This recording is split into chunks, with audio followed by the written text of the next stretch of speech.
World War I killed 20 million people, redrew the entire map of Europe, and ended 4 empires, all because a 19-year-old got lucky at a cafe. Today, I'm breaking down the entire history of the First World War, from the bullet that started it to the treaty that guaranteed it would happen again, starting with the worst wrong turn in human history, June 1914.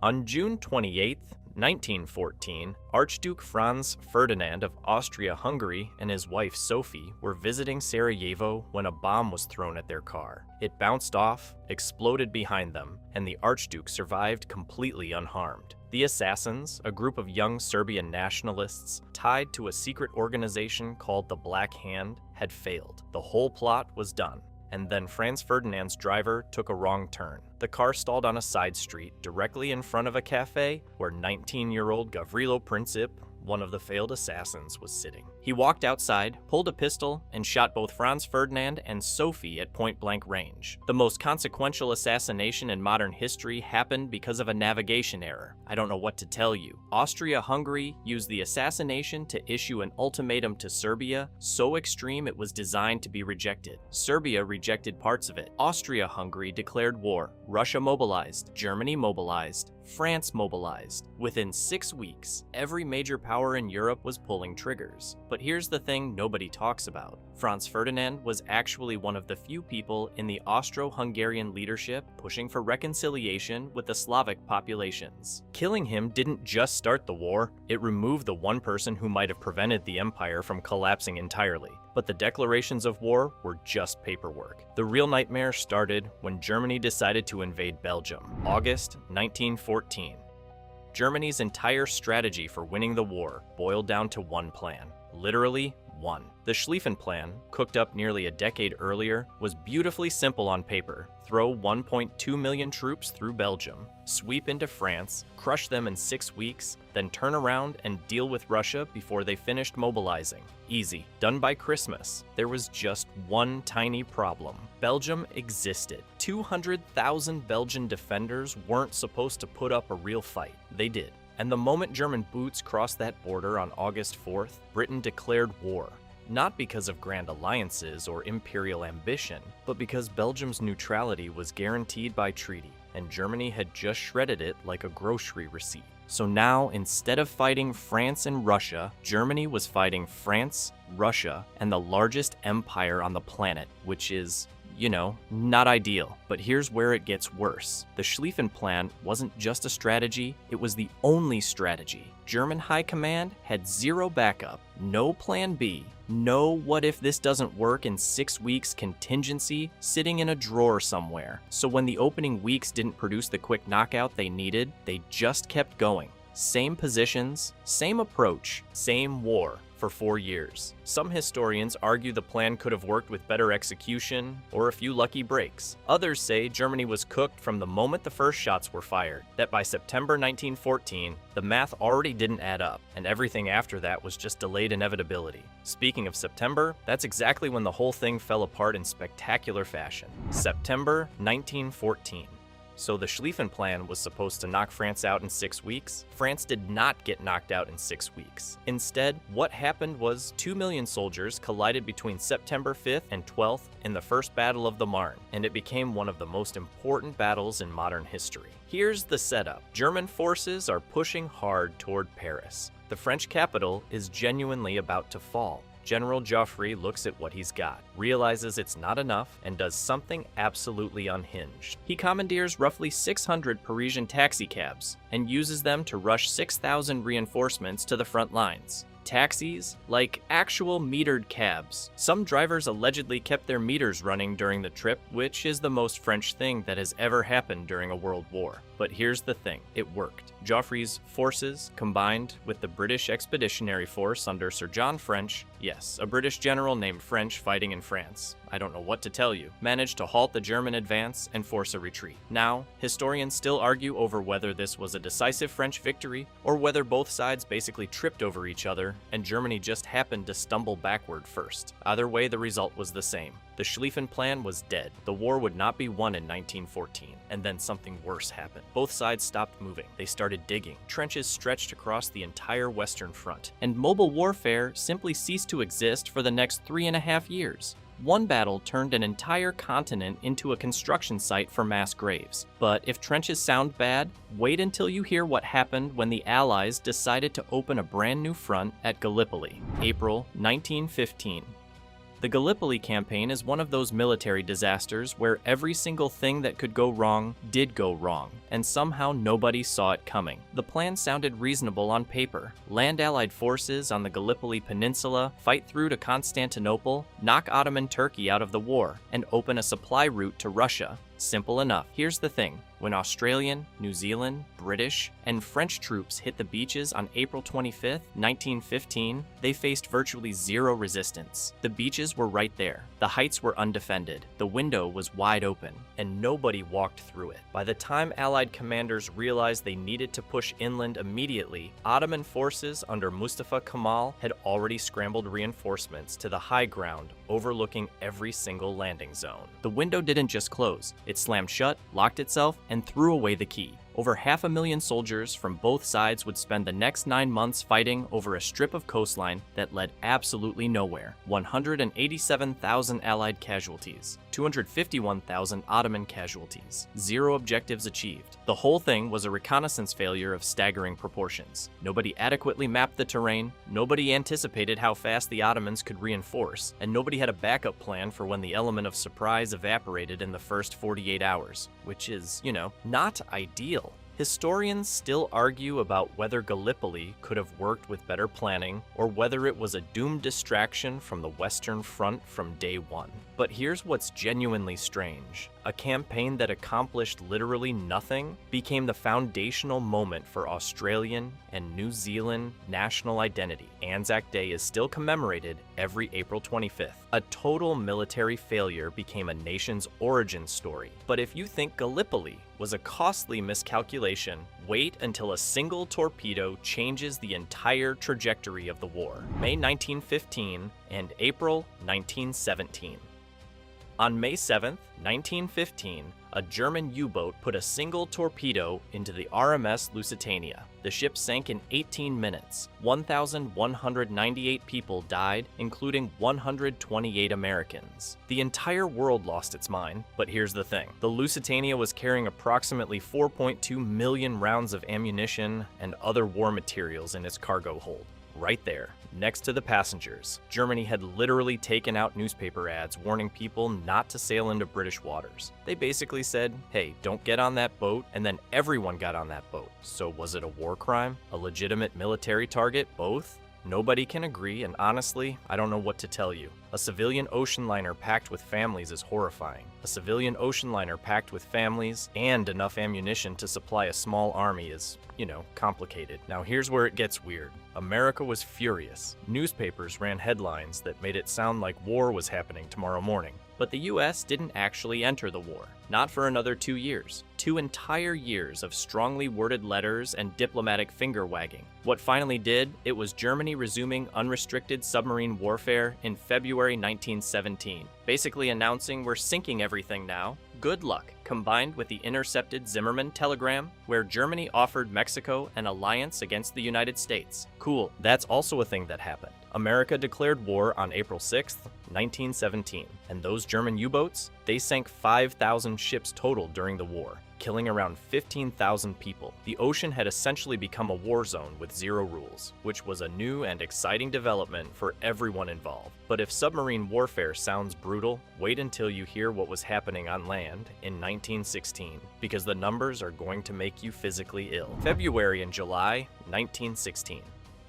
1916 gave the world 2 battles that, between them, killed or wounded more people than some countries have ever had, and neither one accomplished anything. Let's start with Verdun. German General Falkenhayn had a plan, and on paper, it sounded almost logical. He didn't want to break through French lines. He wanted to pick a position the French would defend at any cost, then use artillery to grind them into dust. The strategy was literally called Bleeding France White, Verdun was the target because it held enormous symbolic value to the French. They'd never abandon it, and he was right, they didn't. French soldiers poured into Verdun for 302 days straight, from February to December, and the casualties were catastrophic. Around 360,000 French soldiers were killed or wounded defending that fortress. Falkenhayn's plan was working perfectly, except for one small problem. Germany lost 340,000 men doing the bleeding. So the strategy designed to exhaust France nearly matched its own side's losses, which is, not ideal. Then came the Somme. The British launched their massive offensive on July 1st, partly to relieve pressure on Verdun. On that single day, 19,240 British soldiers were killed and 57,500 were wounded. One day, the bloodiest day in British military history, and it was just the opening act. The battle dragged on for 141 days and produced roughly 1 million combined casualties. For what? A few miles of churned up mud that meant absolutely nothing strategically. Combined, these two battles killed or maimed over 1.7 million people. Historians still argue about whether the commanders were incompetent butchers or men trapped with impossible choices in a war that had no good options. The honest answer is probably somewhere in between, but it doesn't really matter to the 1.7 million. But if you think the Western Front was the only place falling apart in 1916, wait until you see what happened to Russia. October 1917. Russia didn't just leave World War I, it fell apart in stages, like a building collapsing one floor at a time while everyone inside insisted the structure was fine. The Tsar got overthrown in February 1917. Cool. The provisional government took over and immediately made the bold decision to keep fighting the war that had just destroyed the previous government, which is, not ideal. Through spring and summer, the Russian army basically stopped being an army. Soldiers deserted by the hundreds of thousands. Entire units mutinied. Officers were getting killed by their own men. By the time Lenin and the Bolsheviks seized power on October 25, 1917, there wasn't much of a war effort left to seize. He just formalized what the troops had already decided with their feet. Here's where it gets dark. Lenin wanted peace at literally any cost, and Germany was more than happy to name that cost. The Treaty of Brest-Litovsk, signed March 3, 1918, forced Russia to hand over 34% of its European territory, 32% of its farmland, 54% of its industrial capacity, and 89% of its coal production. Russia basically walked into a negotiation, placed everything it owned on the table, and said, "Take what you want, just let us leave." Germany said okay and took the table too. Over 3 million Russian soldiers were demobilized in roughly 4 months. After nearly 1,000 days of fighting and approximately 2.5 million military casualties, Russia was done. Now, historians still argue about whether Russia was genuinely too broken to continue, or whether Lenin used political revolution as an exit ramp from a war that was technically still winnable. Honestly, it might be both. But here's the kicker. Russia's exit freed up roughly 500,000 German troops to head west. Germany suddenly had one last shot at winning the whole thing, and they were about to take it. March 1918. By spring 1918, Germany was staring at a math problem it could not solve. Every single week, thousands of fresh American soldiers were pouring into France. And unlike the exhausted, half-starved armies already on the field, these guys were well-fed, well-equipped, and annoyingly enthusiastic about the whole thing. Germany had one option left: win now or lose forever. So on March 21st, 1918, Germany launched the Spring Offensive. Roughly 3.5 million soldiers committed to one massive, all-or-nothing push across the Western Front. Every remaining strategic reserve Germany had went into this thing. There was no plan B. There was no, well, if this doesn't work, we'll regroup and try again in the fall.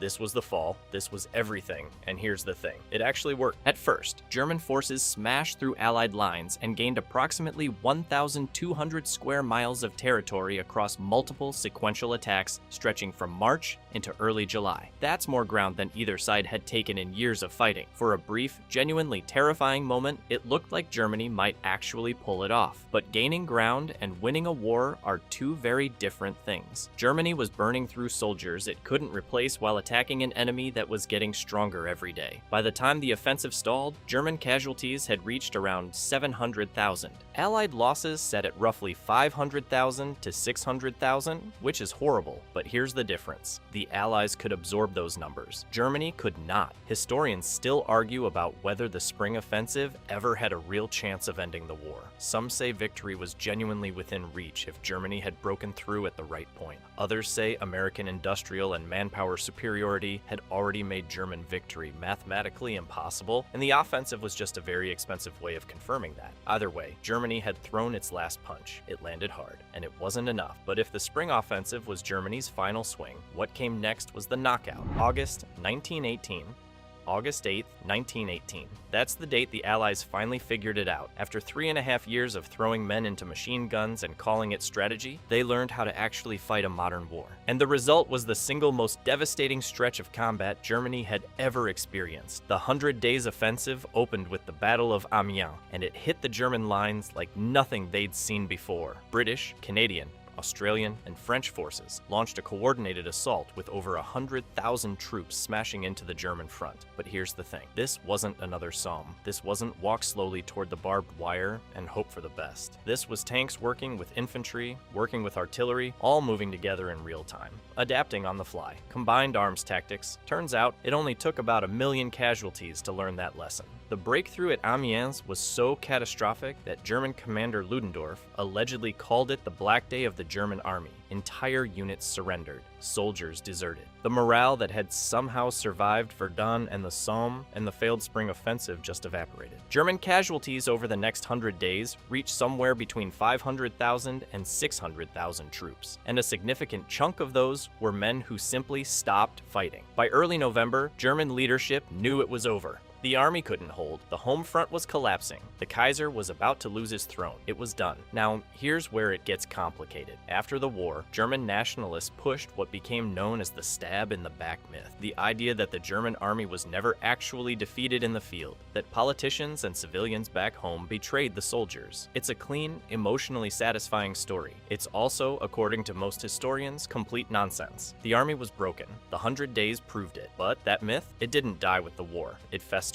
It found a very specific audience in a very specific beer hall in Munich, which is, not ideal, but the fighting wasn't over yet. Not technically. Because the armistice still needed to be signed, and the peace that followed would somehow manage to be even more destructive than the war itself. The war ended exactly how a screenwriter would have scripted it. The armistice was signed on November 11th, 1918, and took effect at 11 a.m., the 11th hour of the 11th day of the 11th month. Poetic. Clean, almost suspiciously neat for an event that killed 20 million people. But stopping the shooting was the easy part. Making peace? That was where everything fell apart. The Treaty of Versailles was signed on June 28, 1919, and Germany was handed terms so brutal they barely had a choice. Except within 21 days, or the Allies resume hostilities, so Germany signed. And the bill was staggering. 132 billion gold marks in reparations spread over decades. 13% of their European territory gone, including Alsace-Lorraine. Every single overseas colony stripped. Roughly 3.3 million ethnic Germans suddenly living outside German borders. And on top of all that, the War Guilt Clause, which forced Germany to accept complete responsibility for the entire war. Cool. That definitely won't cause any problems later. The treaty also created the League of Nations, a bold new framework for international cooperation and collective security. The United States, whose president literally designed it, refused to join. I don't know what to tell you. Here's where Versailles gets genuinely tragic. The reparations crushed Germany's economy throughout the 1920s. Hyperinflation, mass unemployment, national humiliation. And into that vacuum walked a failed Austrian painter with a very particular mustache and a talent for turning resentment into political power. The stab in the back myth, the idea that Germany's army wasn't actually defeated, but was betrayed by politicians and civilians, fed directly off Versailles. It was propaganda fuel refined to perfection. Historians still argue about whether Versailles was necessary punishment or catastrophic overreach. Whether a gentler peace could have prevented the next war, there's no clean answer. Some say Germany needed to be contained. Others say you don't contain a nation by humiliating it into desperation. What we do know is that less than 20 years later, the world was at war again. Not all stories have a satisfying ending. Sometimes the peace is just the intermission. If you enjoyed this video and want to see more, click the video on the screen now.